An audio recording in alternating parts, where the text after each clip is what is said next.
Sa video na ito ay pag-uusapan po natin ang isang kontrobersyal at mainit na issue dito sa mundo ng Pi Network. Meron pong isang kilalang YouTuber na si Mansing. Ayan, at meron po siyang mahigit 140,000 na subscribers. Kaya ayan, dami po ng kanyang subscribers. Sana umabot din po tayo sa kanyang karami na subscribers. Ayan, siya daw po ay na-demonetize. Ayan, na-demonetize ang kanyang YouTube matapos umano niyang suportahan ang tinatawag na GCV or Global Consensus Value ni Picoin na umaabot po ng $314,159. Oo, tama po ang narinig ninyo. Ang halaga na parang galing sa panaginip ay naging dahilan ng pagkawala ng kanyang monetization dito kay YouTube. Pero bakit nga ba ito nangyari? Ano ba talaga ang GCV ni Picoin? At ano ang sinasabi ng YouTube tungkol sa ganitong klase ng content? Kaya yan po ang siyang ating pag-uusapan sa video na ito. Pero bago po tayo magpatuloy ay pakibasa lamang po muna ang disclaimer dito sa ibaba ng ating screen. Ayan po siya. Nakikita natin dito ay si Ginoong Mansi na isang kilalang YouTuber.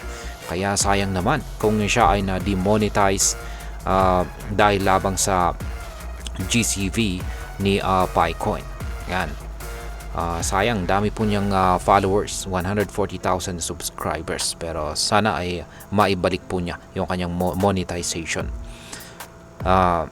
Ayan, simulan po natin sa kung sino po itong si Ginoong Mansing at ano po ang nangyari sa kanyang YouTube channel. Yan, itong si Ginoong Mansing ay isang content creator na kilala sa paggawa ng mga video tungkol kay Pi Network. Kaya mukhang parang nakafocus lamang po siya o yung kanyang content ay puro tungkol kay Pi Network. Yan, sa kanyang YouTube channel ay may daan-daan po siyang libong subscribers. At pati na rin po sa kanyang X or dating Twitter account. At siya po ay nagbibigay ng mga updates, analysis at saka opinion tungkol sa kung ano po ang nangyayari dito sa loob ng Pi ecosystem. Kaya yan, malamang ay baka ang ilan sa inyo ay followers niya or subscribers po niya. Kaya yan. Pero nitong mga nakarang araw ay ibinahagi po niya na ang kanyang YouTube channel ay na-demonetize. Kaya yan po yung nakakagulat. Ibig sabihin ay tinanggalan po siya ng karapatang kumita mula sa kanyang mga videos. At ang dahilan ay ayon po kay Ginoong Mansing ay ito ay dahil sa kanyang patuloy na pagsuporta sa tinatawag na GCV or Global Consensus Value ng Picoin, kung saan ay nagkakalaga daw ng $314,159. Sinabi po niya sa kanyang post sa X ay I support the Pi Network community and share updates regarding the proposed value $314,159 based on the core teams and global supporters vision.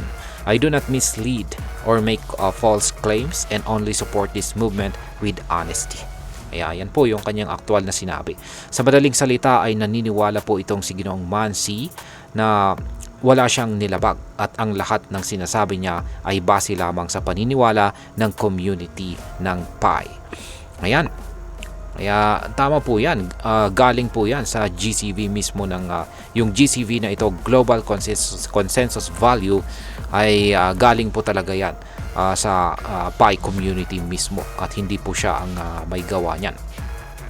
Ngayon, ang GCV ay isa po kasi itong konsepto na pinaniniwalaan ng maraming Pi supporters. Ito ay hindi opisyal na presyo ng Picoin, kundi isang panukalang halaga na ibinabase sa numero ng Pi na 3.14159. Kaya ang naging presyo po ay $314,159 kada Picoin. Kaya yan, sa mga mahilig po dyan sa math, yan, math, kaya pamilyar po ang numerong ito, 3.14159 na yan. Kaya yan, marami ang naniniwala na ito ang tamang value daw ni Picoin batay sa kanilang pananaw sa kakayahan at potensyal ng network. Ang mga supporter po ng GCV ay naniniwala na sa hinaharap ito ang magiging halaga ni Picoin. Pero ang problema, hindi ito opisyal na sinang-ayunan ng Pi Core Team o ng anumang centralized exchange. Sa ngayon, ang tunay po na estimated value ni Picoin ay nasa 0.60 lamang. Kaya para sa iba, ang GCV ay isang ilusyon lang o wishful thinking. Ngunit para po sa mga hardcore supporters, ito ay parang pangarap na posible pa ring magkatotoo kung magtatagumpay ang buong ecosystem ni Pi Network. Ngayon is ano po ang sinasabi ng YouTube tungkol naman sa ganitong klaseng content? Yan, mukhang nakakatakot na po ang nai-content itong si Pi Network. Bagamat hindi po malinaw ang mga patakaran ng YouTube pagdating sa crypto content creators, meron itong tinatawag na policy laban sa scams o panlilin lang.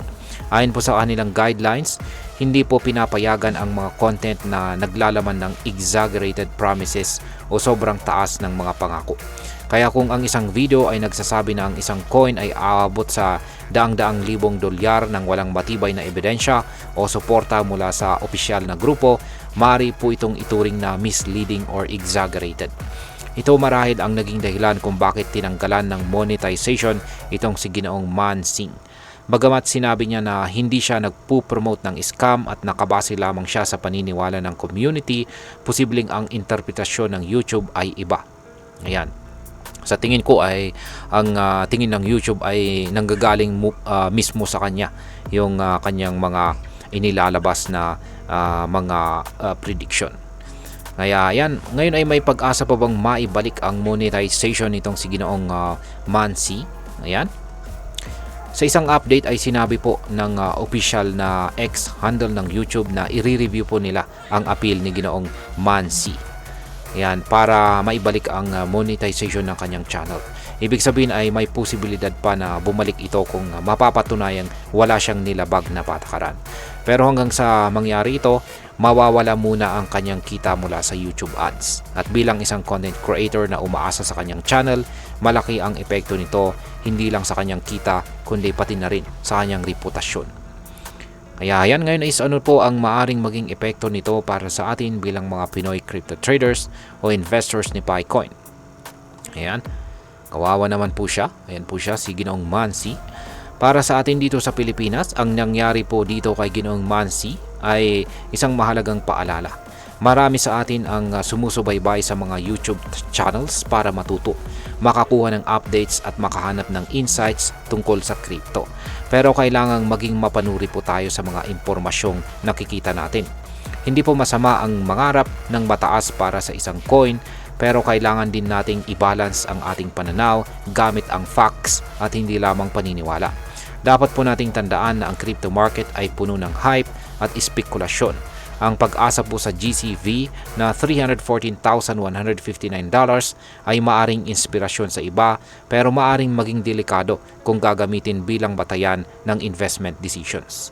At higit po sa lahat, kailangang maging maingat po tayo bilang mga content creators sa mga statements na ibinibigay natin sa publiko. Sa panahon natin ngayon, napakalaga ng transparency, tamang impormasyon at saka credibility. Yan, bilang panghuli ay ang masasabi ko naman tungkol dito ay ang nangyari po rito kay Ginoong Mansing ay isang komplikadong isyo. Sa isang banda, nauunawaan ko ang kanyang layunin na suportahan ang community. Wala namang masama sa pagbibigay ng inspirasyon o pagbabahagi ng collective vision ng mga supporters. Pero sa kabilang banda, bilang isang public content creator, may responsibilidad din siya na i-present ang mga ideya sa tamang paraan. Hindi lang kasi ito tungkol sa opinyon, kundi tungkol ito sa epekto sa paniniwala ng mga nanunood.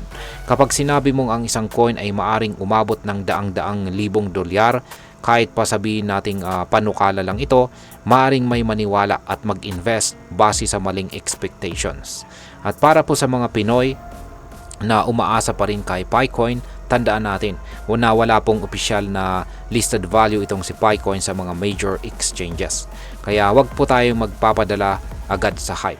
Gamitin po natin ang oras na ito para mas lalong aralin natin ang technology at ang direksyon ng core team at ang movement ng buong crypto ecosystem.